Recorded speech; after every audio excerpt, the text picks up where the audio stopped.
ఇంకేమివ్వాలి అన్నీ తీసుకొని అన్నాను. ఏదో నా అంతట నేను తీసుకోవటం కాదు, నీ అంతట నువ్వివ్వాలి అన్నాడు. నేను ఇవ్వకుండానే తీసేసుకున్నావేంటి అన్నాను. నిజమే అనుకో, కానీ పూర్తిగా ఇవ్వాలి అన్నాడు.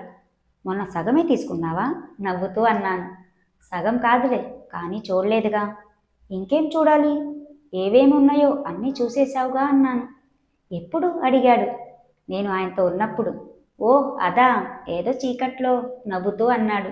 ఏ పాపం సరిగ్గా కనబడలేదా? కనపడిందనుకో, సిగ్గులేనోడా అన్నాను. సిగ్గుపడితే వచ్చిందేంటి? చాలులే అన్నాను. ఇప్పుడు కాదు ఆ మాట అనేది అన్నాడు నవ్వుతూ. వద్దు అన్న ఊరుకున్నావా? ఏం అంత బాధ పెట్టానా? చిన్నగా నిట్టూరుస్తూ ఒళ్ళంతా పచ్చి పుండులా తయారైంది అన్నాను. ఏం చిన్నపిల్లవు కాదుగా అంటే, నా వల్ల కాలేదు బాబు, ఎంత భయం వేసిందో అన్నాను. అసలేం మాట్లాడుతున్నావో, సబ్జెక్ట్ ఎలా మారిందో కూడా గమనించే ఆలోచన లేదు. ఈసారి అంత భయపెట్టంలే అన్నాడు. ఏం కాదు, అలాగే అంటావు, నేను నమ్మను అన్నాను. నా మాటల్లో అంగీకారం అర్థమై నా చేయి పట్టుకున్నాడు. బాబాయ్ ఉన్నాడు, వద్దులే అన్నాను. నిద్రపోతున్నాళ్లే అన్నాడు. ఊరుకో, నీకు మరీ భయం లేకుండా పోతుంది అన్నాను. మరి చెప్పు, ఏం చెప్పాలి? నా సంగతి చూడు, మీ ఆవిడ వస్తుందిలే, తను చూస్తుంది నవ్వుతూ అన్నాను. అంతవరకు నువ్వు చూడాలి మరి అన్నాడు. తప్పదని అర్థమైంది. సరేలే చూస్తాను గాని ఇప్పుడు కాదు అన్నాను చిన్నగా. ఎప్పుడు అన్నాడు సంతోషంతో. వచ్చే సంవత్సరం, ఈసారి వచ్చినప్పుడు సరేనా అన్నాను వెక్కిరింపుగా. చెప్పు ఎప్పుడు అంటే, ఈసారి వీలైనప్పుడు సరేనా? అదే ఎప్పుడు? ఎప్పుడంటే ఇప్పుడు కుదురుతుందా అన్నాను నచ్చ చెప్తున్నట్లు. ఎందుకు కుదరదు? బాబాయ్ నిద్రపోతున్నాడు, పర్వాలేదు అన్నాడు. వద్దు, కొంప మునుగుతుంది అన్నాను ఆతృతగా. ఏం మునగదులే అన్నాడు. చాలే మాటలు నేర్చావు. సర్లే, రేపు బాబాయ్ వెళ్ళిపోతాడుగా, అప్పుడు సరేనా అన్నాను నెమ్మదిగా సిగ్గుతూ తల వంచుకొని. గుడ్ అంటూ నవ్వాడు. గుడ్, వెవ్వే అంటూ వెక్కరిచ్చాను. దానితో వాడు నవ్వి, అబ్బా కోపం, ఈ కోపమంతా రేపు తీరుస్తానులే అన్నాడు. తీరుద్దు గాని ముందెళ్ళు అన్నాను నవ్వుతూ. కొద్ది క్షణాలు అలాగే ఉండి తల పైకెత్తి 2 చేతులతో నా మొహం తీసుకొని నా కళ్ళల్లోకి చూస్తూ, రేపు నిజంగా సరేనా? అందుకే వదులుతున్నాను అన్నాడు కోరికతో నిండిన కళ్ళతో. తన భుజంపై చేతులు వేసి, సరే అన్నానుగా అన్నాను నవ్వుతూ. పూర్తిగా నేను చెప్పినట్టు వినాలి అన్నాడు. కళ్ళలోకి చూసి నవ్వాను. మళ్ళీ ఏం అడ్డు చెప్పకూడదు సరేనా అన్నాడు. సర్లే అన్నాను సిగ్గుగా నవ్వుతూ. బాబాయ్ కదిలినట్టయింది. సరే వెళ్ళు ముందు అంటూ భుజాల మీద చేతులు వేసి చిన్నగా తోశాను. మర్చిపోకు, బాబాయ్ తెల్లవారుజామున వెళ్తాడు, లేచి స్టేషన్లో దింపు అన్నాను. అలాగే అంటూ వెళ్ళాడు. ఆ రోజు ఉదయం బాబాయ్ వెళ్ళిపోయాడు. బాబాయ్ని దింపిన తర్వాత రవి అట్నుంచి అటే ఆఫీస్కి వెళ్ళిపోయాడు. నా మనసులో రకరకాల ఆలోచనలు. ఏం జరుగుతుంది అసలు? నిన్న రవితో మాట్లాడింది తలుచుకుంటే ఒళ్ళంతా అదో రకమైన అలజడి. నేనేనా అలా మాట్లాడింది అనుకున్నాను. కానీ ఎంత కాదన్నా మాటి మాటికి డోర్ వైపు చూసుకోవడం వంటి చర్యలు అప్రయత్నంగా జరుగుతుంటే మనసులో తరిచి ఆలోచిస్తే ఎప్పుడు వస్తాడన్న ఆత్రం.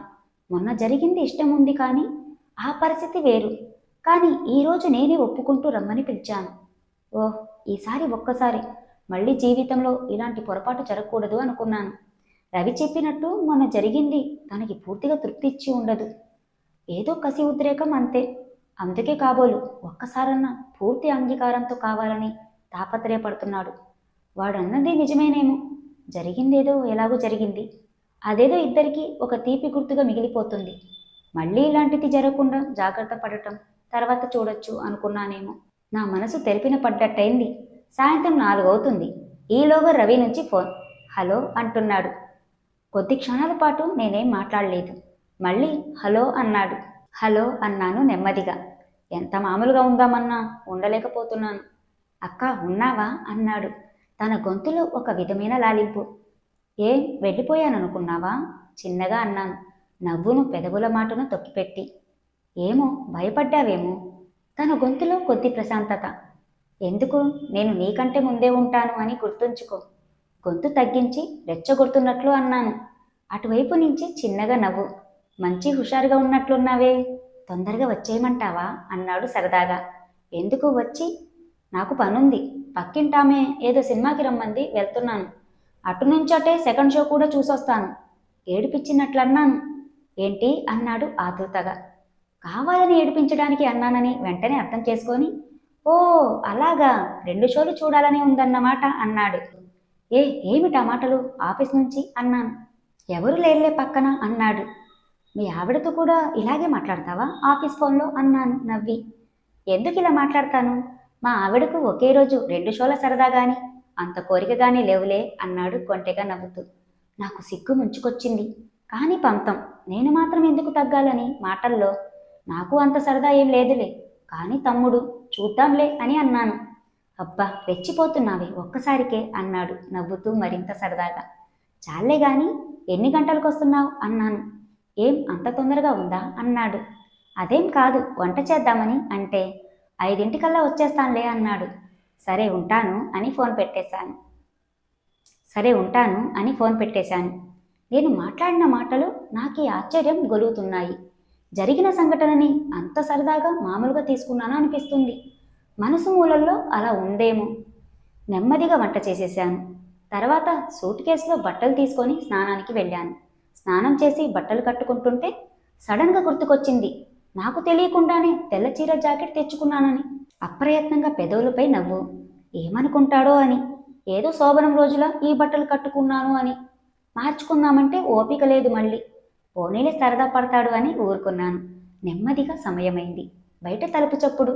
ఒక్కసారిగా అప్పటిదాకా ఉన్న ధైర్యం జారిపోయింది. గుండెల్లో బెదురు కమ్ముకుంది నెమ్మదిగా. ఏం చేస్తున్నాను? తప్పా ఒప్పా అనే మీమాంస. తలుపు తీసి పక్కకు నుంచున్నాను. తలుపు తీసి లోపలికి రాగానే నా మొహం చూశాడు. తన చేతిలో ఏదో బ్యాగ్ ఉంది. నా పరిస్థితి అర్థం చేసుకొని మామూలుగా ఉండటానికి ప్రయత్నిస్తూ, భోజనం పెట్టేస్తావా అన్నాడు. అన్నాను. నువ్వు తిన్నావా అన్నాడు. లేదు అన్నట్లు తలూపితే, ఇద్దరికి వడ్డించేయి అన్నాడు. మౌనంగా టేబుల్ మీద భోజనం వడ్డించాను ఇద్దరికి. అంతసేపు ఇద్దరి మధ్య మాటలు లేవు. కానీ పరీక్షగా నన్నే చూస్తున్నాడని తెలుసు. పక్కనే కూర్చొని ఉన్నాననేమో. మధ్యలో సడన్గా తను కలుపుకొని తింటున్న ముద్ద నా నోటి వద్దకు తెచ్చాడు తినమన్నట్లు. అప్పుడు కళ్ళెత్తి తన వంక చూశాను. తన కళ్ళల్లో అదో రకమైన ప్రేమ. ఆ చూపుకి అంతవరకు మనసులో గూడు కట్టుకొని ఉన్న బెదురు తొలగిపోయింది. అలాగే కొద్ది క్షణాలు ఒకరి కళ్ళల్లోకి ఒకరు చూసుకున్నాము. నేను నెమ్మదిగా నోరు తెరిచి ముద్ద పెట్టమన్నట్లుగా చూశాను. తాను చిన్నగా నవ్వి వేళ్లతో ఆ ముద్దని నోటిలో పెట్టాడు. తన వంక అలాగే చూస్తూ తిన్నాను. అన్నమయ్యాక పాలు కూడా కలుపు, ఇద్దరం సగం సగం తాగుదాము అన్నాడు తను చిలిపిగా నవ్వుతూ. యాక్ అంటూ చిన్నగా కసిరినట్టు అన్నాను. కానీ నాకు తెలియకుండానే చిరునవ్వు తండుకొచ్చింది. తెల్ల చీర కూడా కట్టుకున్నావుగా మరి. అన్ని సంప్రదాయంగా జరిగితే బాగుంటుంది అన్నాడు కొంటెగా. సిగ్గుతో నా బుగ్గలు ఎర్రబడ్డాయి. సర్లే తొందరగా భోజనం చేయని నవ్వి చేతులు కడుక్కొని హాల్లోకి వెళ్ళాడు. హాల్ను ఆనుకొని బెడ్రూమ్స్ ఉన్నాయి. అందులో ఒక దాంట్లో నేనుంటున్నాను. గిన్నెలన్నీ సింకులో పడవేసి అన్నీ సర్దాను. ఎంతకీ తన నుంచి ఏ విధమైన పిలుపు రాకపోవడంతో అలాగే కిచెన్లో 1 గంట వరకు ఉన్నాను. చివరికి హాల్లోకి వచ్చి చూశాను. తను లేడు. తను రూంలోకి చూస్తే లైట్ వెలుగుతూ కనిపిస్తుంది. కొద్ది క్షణాలు అలాగే నిల్చుండిపోయాను. ఎంత కూడా తీసుకున్నా నేరుగా తన రూంలోకి నా అంతటా నేను వెళ్ళడానికి ధైర్యం చాలడం లేదు. నా వల్ల కాదనుకొని నా బెడ్రూమ్ కేసి వెళ్ళాను. నెమ్మదిగా తలుపు తీసి చీకటిగా ఉంటే లైట్ వేశాను. ఆశ్చర్యం, దిగ్భ్రాంతి. కొద్ది క్షణాలు అలాగే ఉండిపోయాను. రూమ్లో నా బెడ్ మీద అంతా మల్లెపూలు, గులాబీలు ఒక క్రమ పద్ధతిలో జల్లి ఉన్నాయి. అచ్చం శోభనం రోజులాగా. ఓ అంతకంటే బాగా సర్ది ఉన్నాయి పూలు. కళ్ళు పిప్పార్చుకొని చూస్తుంటే అగరొత్తుల వాసన ముక్కుపుటలకు తాకుతుంది. ఇందాక తనతో తెచ్చిన బ్యాగ్లో ఈ పూలు, అగరబత్తీలు ఉండి ఉంటాయని అనుకున్నాను. వెనక ఎప్పుడొచ్చాడో తెలియదు. నా నడుము చుట్టూ చేయి వేసి వెనక నుంచి నా భుజాలపై తన గడ్డ మానించి తన బుగ్గతో నా బుగ్గ తడుముతూ బాగుందా అన్నాడు చిన్నగా. సిగ్గుతో అతి కష్టం మీద గొంతు పెగుల్చుకొని అన్నాను. ఈ పూలు సర్దడానికి ఎంత కష్టపడ్డానో చూశావుగా, మరి అంత కష్టం నీ నుంచి కూడా ఉండాలి అన్నాడు ప్రేమగా. ఇంకా అలా నుంచోవడం నా వల్ల కాక వెనక్కు తిరిగి నా ప్రేమంతా చూపిస్తూ చేతులు తన చుట్టూ వేసి గట్టిగా నా హృదయానికి హత్తుకొని తన పెదవులపై ముద్దు పెట్టుకున్నాను. నా చేతుల్లో ఆవేశం, ప్రేమ అన్ని కలగలిపి ఉన్నాయి. అలా ఎంతసేపు పట్టుకున్నాడో తెలియదు. నేను నెమ్మదిగా నా చేతుల పట్టు విడదీశాను తన నుంచి. తను కూడా విడదీసి నా వంక చూస్తుంటే తన కళ్ళల్లో కళ్ళు కలిపి అలాగే చూస్తూ నెమ్మదిగా మంచం దగ్గరకు నడిచాను. తను కదలకుండా అలాగే నా వంక తిరిగి చూస్తున్నాడు. అలాగే నేను మంచంపై వెలకిలా నెమ్మదిగా వాలాను. తను చూపు మార్చకుండా అలాగే ఇద్దరి కళ్ళు అలాగే కలుసుకొని ఉన్నాయి.